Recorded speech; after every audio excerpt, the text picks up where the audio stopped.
Hello everyone, I'm Hao Jie. Today I will talk about our work at Grasp Network. It's a collaboration with Dian Wang, Xupeng Zhu, Robin Waters, and Robert Platt. There are two branches in 3D grasping. The first one is to infograsp directly from observation.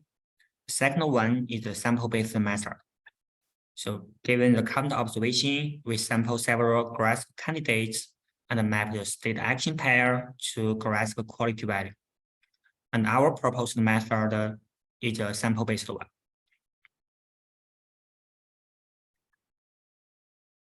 Sample grasp in 3D means constraining the 6 degrees of freedom. We first sample a contact point, calculate its surface normal, and force the gripper to contact on this point along its normal direction. It could determine 4 degrees of freedom. And besides, the surface normal direction could support the largest friction. Then we sample an approach point and center the gripper toward this point. It gives us another constraint. For now, we have a pair of nodes with 1 normal direction and 5 constraints. The last constraint is that the gripper lies in a plane defined by the 2 lines, as shown in the figure. It means, given a pair of sampled nodes, we could fully determine a 6-dot grasping pose, and a pair of nodes is an edge. In the next part, I will talk about how to encode edge features to represent the grasp.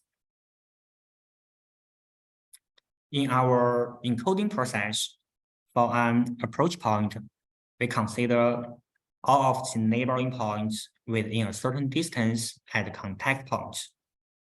It gives us the points of interest. Then we send the corrupted point cloud around the approach point to a graph neural network to get each contact point feature. After it, we extract the global feature with MLP and max pooling. The edge feature is defined as the concatenation of each point feature with the shared global feature. Since each edge represents 1 grasp, with edge features, we could train the model end-to-end with labeled grasp. We collect 3.4 million grasp in our simulator. There are 2 scenarios. In the packet scenario, each object is placed with canonical pose, while in the pile scenario, each object is dropped with a random pose.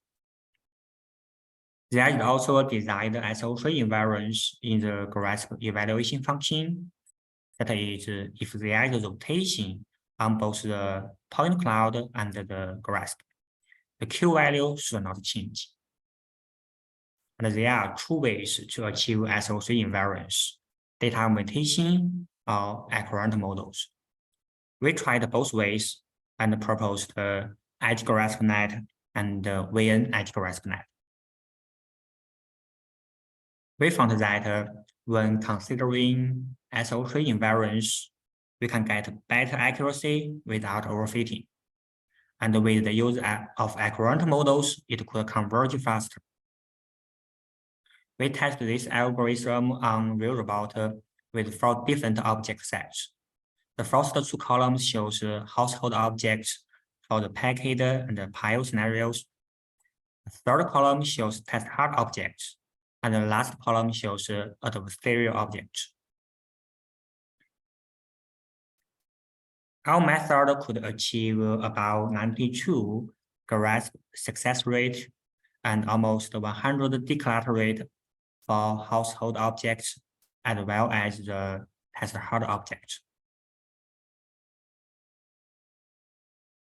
And for the adversarial objects, it could achieve about 84 grasp success rate. And all the experiments were conducted with a single random camera wheel. One concern for most sample-based method is the inference time, since they need to evaluate each grasp individually. In our method, we use shared global features, and it could detect 2,000 grasps within 10 milliseconds. Another advantage of this method is that we could control the contact location. The figure shows we could generate a grasp that share the same contact location. So if you want to grasp an object on a specific part, you could try our method. In the future, we plan to do something like grasping, competition on segmentation, or language instructions. Finally, our code and videos are available online. Thanks everyone.